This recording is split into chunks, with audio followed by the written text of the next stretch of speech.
నమస్తే. ప్రస్తుతం ఇటు 2 తెలుగు రాష్ట్రాల్లో సంచలనంగా మారింది పోసాని కృష్ణమురళి అరెస్ట్. ఎందుకు అనంటే ఒక పక్క జీవీ రెడ్డి ఆల్రెడీ రాజీనామా చేశారు టీడీపీలో. అయితే ఇది డైవర్షన్‌గానే చూస్తున్నారు అని చెప్పేసి కూడా చాలామంది మాట్లాడుతున్నారు. అయితే దీని గురించి మనతో పాటు డిస్కస్ చేయడానికి ప్రముఖ ప్రొడ్యూసర్ అలాగే సినీ రాజకీయ విశ్లేషకులు నట్టికుమార్ గారు ఉన్నారు. ఆయనతో మాట్లాడదాం. నమస్తే సార్. నమస్తే. సార్ ఇప్పుడు పోసాని కృష్ణమురళి అరెస్ట్ ఇది అసలు సందర్భమే కాదు అని చెప్పేసి అంటున్నారు. దీనికి మీరేమంటారు సార్? మీరు ఆయన మాటలను సమర్థిస్తారా నాకు చెప్పండి. డెఫినెట్‌గా సమర్థించు. ఆడపిల్లల్ని ఫ్యామిలీస్ని మాట్లాడే మాటలు మీరు సమర్థిస్తాను అంటే నేను ఖండిద్దాం. ఒక ఆడపిల్లగా మీరు సమర్థిస్తారా ఆయన మాటలు? డెఫినెట్‌గా సమర్థించాం. చూస్తే కదా, అందుకనే నేను ఏమంటున్నానంటే రాజకీయం చెయ్యండి, రాజకీయంగా ఎదుర్కోండి. మీరు పవన్ కళ్యాణ్ గారిని రాజకీయంగా ఎదుర్కోండి, మీరు చంద్రబాబు నాయుడు గారిని రాజకీయంగా ఎదుర్కోండి, లోకేష్ గారిని రాజకీయంగా ఎదుర్కోండి. ఇష్యూస్ బేస్డ్ మాట్లాడండి. ఆయన ఏం తప్పులు చేశాడో మీరు ఎత్తి చెప్పండి, మీరేం చేశారో చెప్పండి. అంతే తప్ప ఫ్యామిలీ వ్యక్తిగత అసభ్యక పదజాలాలతో వెళ్తున్నప్పుడు అది రాజకీయ పరిమితంగా ఉన్న నాయకులు చెప్పారు. జగన్మోహన్ రెడ్డి గారు ఆ రోజే పోసాని కృష్ణమురళి గారిని ఈ వ్యాఖ్యలు ఖండించుండి పోసాని కృష్ణమురళి గారికి నోటీస్ పంపించిన, లేకపోతే ఈ వ్యాఖ్యల్ని ఆయన ఖండించి వార్నింగ్ ఇచ్చున్న ఆయన ఉందాతనానికి యాక్సెప్ట్ చెప్పేవారు. కానీ ఇప్పుడు మాత్రం ఖండించాడు, అరెస్ట్ని ఖండించాడు ఆయన. అంటే ఈ మాటలు నేనే చెప్పాను, ఆయన నా మాట ప్రకారం మా పార్టీ లైన్ ప్రకారం మాట్లాడాడు కాబట్టి ఇది మా పార్టీ స్టాండు అని చెప్పి ఆయన అడ్వకేట్ని కూడా పంపించాడు. ఎస్ అనుకోవచ్చు, తప్పేమి లేదు. మా పార్టీ స్టాండ్ ఇది, మా పార్టీ నాయకుడు ఆయన, మా పార్టీలో మేము పార్టీలో మేము చెప్తేనే అన్నాడు కాబట్టి ఎఫ్డీసీ చైర్మన్ మేమే పదవి ఇచ్చాం కాబట్టి తిట్టడానికి ఆయన పెట్టుకున్నాం కాబట్టి ఆయన అసభ్యకర పదజనాలకు మాకు సంబంధం ఉంది కాబట్టి మేము ఖండించమని అడుగుతున్నాము, అలాగే మా అడ్వకేట్ని పంపించి ఆయన బెయిల్ తీసుకోమని చెప్తున్నాము అని చెప్పారు. అంటే ఇది కరెక్టా, ఇది రాజకీయం పరిమితి గల నాయకులు కరెక్టా అని అడుగుతున్నాను నేను.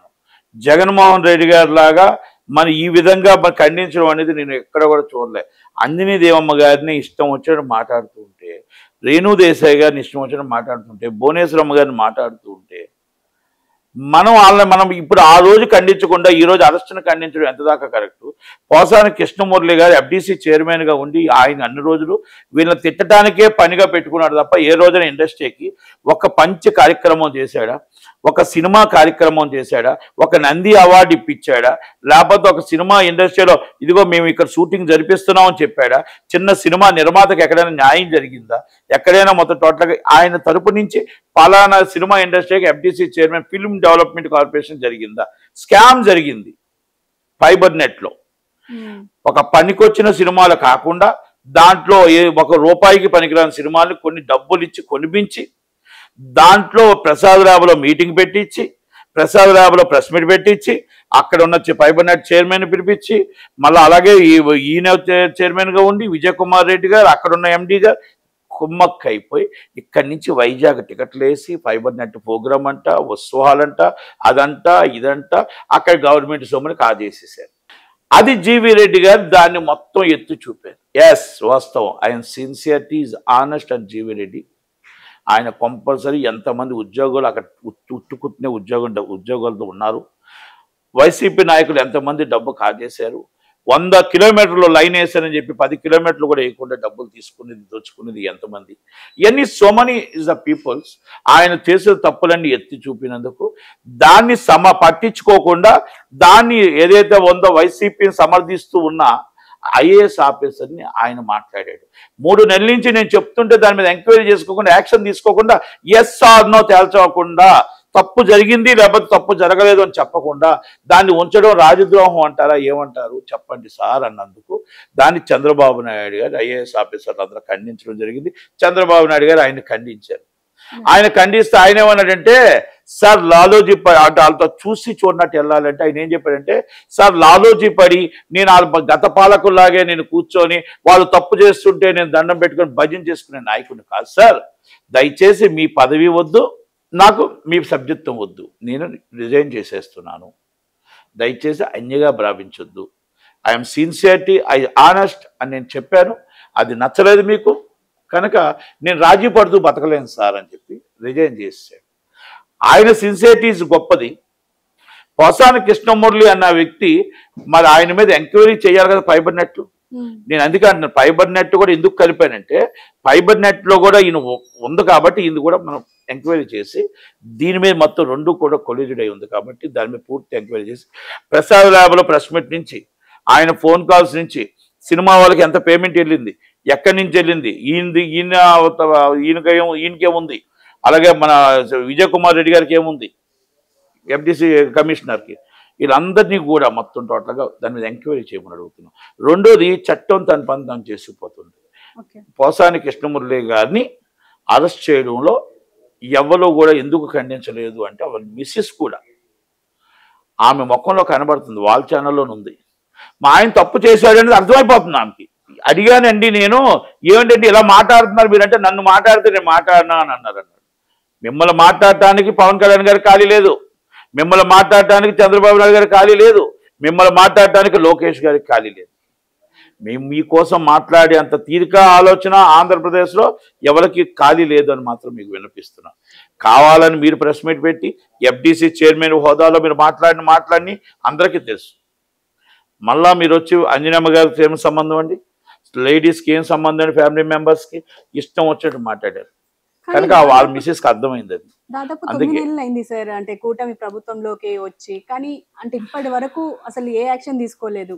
సడన్ గా మొన్నటి వరకు ఆర్జీవి అన్నారు, ఇప్పుడు పోసాని కృష్ణమురళి అంటున్నారు. అంటే ప్రాబ్లం ఎలాగొస్తుందంటే it's a technical evidence, it's a investigation. ఇవన్నీ ఇన్వెస్టిగేషన్ పార్టీ 1 సిఆర్పి నోటీస్ ఇవన్నీ కూడా ఇన్వెస్టిగేషన్లో భాగంగా ఎక్కడెక్కడ ఏం జరుగుతుంది ఏంటని సైంటిఫిస్టిక్గా మొత్తం టోటల్గా గత పాలకులు అరెస్ట్ చేసి వెంటనే బెయిల్ వచ్చేసింది. ఇప్పుడు చూడండి మీరు అది చేస్తే రిమైండ్కి వెళ్తున్నారు డైరెక్ట్గా, ఎందుకంటే is a properly is remand report properly కరెక్ట్గా అన్నీ చూసుకొని చేస్తున్నారు.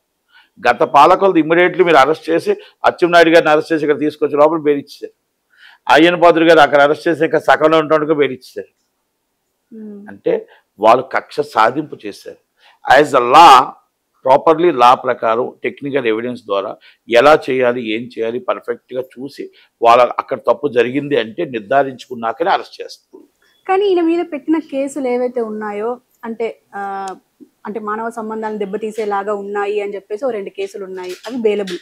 ఇంకొక కేసు వచ్చేసేమో మర్డర్ అంటే బాగా పెద్ద క్రిమినల్కి హెల్ప్ చేస్తేనో లేకపోతే క్రిమినల్ యాక్ట్లో వర్క్ చేస్తేనో వేసే సెక్షన్ ఉంది. ఇలా అంటే ఆయన ఏ క్రైమ్లో ఉండలేదు, జస్ట్ మీరు అంటున్న ఈ ఫైబర్ తీసుకోవచ్చు లేకపోతే fibre net is immediately investigation. నేను అది కంప్లైంట్ అవసరం sir, already one time is already investigation, immediately investigation start చేయాలి. ఎందుకంటే ఫైబర్ నెట్ లో is one of the main role.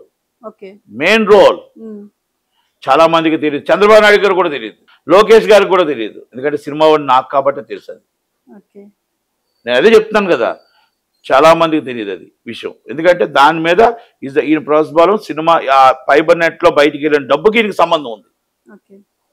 ఈయన తిన్నాడో నేను అనట్లా, రికమెండెడ్ బై గవర్నమెంట్ డబ్బు ఎవరు తిన్నా ఎవరు రికమెండేషన్ చేసినా అది శిక్ష అనుభవించవలసిందే. ఇది పబ్లిక్ మనీ, అది ఎవరైనా సరే.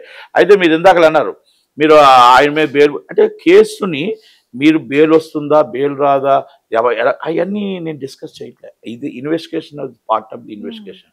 నేను వాటి కోసం చెప్పట్లేదు. ఆయన అరెస్ట్ చేసింది మీరు ఖండిస్తారా మీరు సమర్థిస్తారా అని మిమ్మల్ని అడిగారు. మీరు నాతో ఏం చెప్పారు, సమర్థించను. ఎందుకు సమర్థించను అన్నారు, ఆ వ్యాఖ్యలు అలా ఉన్నాయి కాబట్టి. కనుక ఇప్పుడు అరెస్ట్ని ఎవరూ ఖండించరు. చట్టం యాజ్ అత్యున్నత న్యాయస్థానం కానీ న్యాయస్థానం ఏం చెప్తే లా ఏం చెప్తే అది వినాల్సిందే. మన రాజ్యాంగం ఏం చెప్తుందో లా ఏం చెప్తుందో వినాలి, అంతే తప్ప మనం అది తప్పు జరిగిందని అంటానికి లేదు. వాళ్ళని చట్టం ప్రకారం అరెస్ట్ చేశారు, లా ప్రకారం కోర్టులో ప్రొడ్యూస్ చేస్తారు. జడ్జి గారు ఏ తీర్పు ఇస్తే ఆ తీర్పు అందరూ ఉండాల్సిందే, భద్రత ఉండాల్సిందే ఖచ్చితంగా. కానీ పోసాని కృష్ణమురళి నేను ఆల్రెడీ చెప్పేశాను అంటే తెల్ల జెండా ఎక్కిచ్చేశారు, మీరు తెలిసే ఉంటుంది మీకు. నేను రాజకీయంగా ఎలాంటి విమర్శలు చేయను, ఒకవేళ ఎవరైనా హర్ట్ అయితే సారీ అని కూడా చెప్పి అన్నారు కదా, మరి అది ఎందుకు యాక్సెప్ట్ చేయలేకపోయారు? నేను ఒక మాట అంటాను, అంటే నేను అంత మాట అనలేను కానీ నేను మొత్తం టోటల్ శుభ్రంగా తిట్టి ఇంగ్లీష్ ఆయన ఇచ్చిన మనకి వెళ్ళిపోయి వదిలి సరిపోయింది, ఒక సారీ అని చెప్తే సరిపోతుందా? తెలుగులో మన తెలుగులో మనం నేర్చుకుంది క్షమించు అంటే సరిపోతుంది. ఆ 5 నిమిషాలు నువ్వు ఎంత బాధపడి ఉంటావు, ఆ 5 నిమిషాలు నీ మనసు ఎంత స్తోభించి ఉంటుంది. కదా. నువ్వు నువ్వు 2 సంవత్సరాల తర్వాత సారీ చెప్తున్నావు. 2 సంవత్సరాలు ఎంత నరకం అనిపించుంటారు ఆ కార్యకర్తలు, ఎంత నరకం అనిపించారు వాళ్ళ ఫ్యామిలీ మెంబర్స్. కన్నీరు పెట్టుకుంది రేణుదేశాయ్ గారు. నన్ను లాక్కండి దీంట్లోకి, దయచేసి ఈ ఊపులోకి, రాజకీయ ఊపులోకి నన్ను లాక్కండి, నాకు ఏమి సంబంధం, మా ఫ్యామిలీలకి ఏమి సంబంధం అని అడిగింది. అప్పుడు కనబడలేదా, మీకు సిగ్గు లేదా అని అడుగుతున్నా. ఆ తల్లి మాటలు, ఆ రేణుదేశాయ్ గారి కన్నీరు మీకు కనబడలేదా అని అడుగుతున్నా. అంజనమ్మ గారిని మాట్లాడుతుంటే కన్నీరు వచ్చే ఫ్యాన్స్కి అందరికి, మళ్ళీ ఆ రోజు అవి కనబడలేదా అని అడుగుతున్నా. ఆ రోజే జగన్మోహన్ రెడ్డి గారు అది ఖండించుంటే ఈ రోజు ఇంత దాకా ఉండదు కదా. అంటే పార్టీకి ఒక హుందాతనం ఉందనుకునేవాళ్ళం. ఈ రోజు ఖండించాడు ఆయన. నేను అరెస్ట్ని ఖండిస్తున్నాను, నేను బెయిల్కి వెళ్ళండి, ఇమీడియట్లీ బెయిల్ పెట్టండి. నేను మా పార్టీ తరపు నాయకుడు, మా పార్టీ నుంచే మేము మాట్లాడించాం, మా పార్టీ ఆయన మాట్లాడిన మాట ప్రతి మాట మేము మాట్లాడించింది దాన్ని ఆయన మన సంకేతం ఇచ్చినట్టు అయ్యింది కదా. మరి దీన్ని మనం ఎలాగా మాట్లాడతాం ఒక్కసారి చెప్పండి. మనసున్న మనిషిగా ఎవ్వరైనా దీన్ని మనం ఖండిస్తామా? ఓకే, యాజ్ బర్ లా జడ్జి గారు ఏ తీర్పిస్తారు, జడ్జి గారు బెయిల్ ఇస్తారు ఎవరు అనేది అది ఇన్వెస్టిగేషన్లో భాగం. మనం దానికోసం మాట్లాడట్లేదు. మన ఇవాళ ఈయన అరెస్ట్ చేయకుండా ఇంకొకరు మనం తప్పు చేస్తే ప్రతి వాళ్ళు ఇలాగే జరుగుతుంది కదా. నేను అలాగనేసి టీడీపీ వాళ్ళు చేసినా కూడా తీసుకెళ్ళి లోన్ వేసేయాల్సిందే. టీడీపీ వాళ్ళనైనా వదలొద్దు అని చెప్తున్నాను చంద్రబాబు నాయుడు గారికి. జనసేన వాళ్ళని కూడా ఎవరు వదలొద్దు. మీరు ఇష్యూస్ బేస్డ్ మాట్లాడండి, రాజకీయం మాట్లాడండి, అసభ్యకర పదజాలాలు మాట్లాడొద్దు. అసభ్యకర పదజాలాలు ఫ్యామిలీస్ని లాగొద్దు. అది అందరికీ వర్తిస్తుంది, దయచేసి వర్తిస్తుంది. ఈ కేసులు వాళ్ళకే కాదు ప్రతి వాళ్ళకి వర్తిస్తుందని గుర్తుపెట్టుకోండి.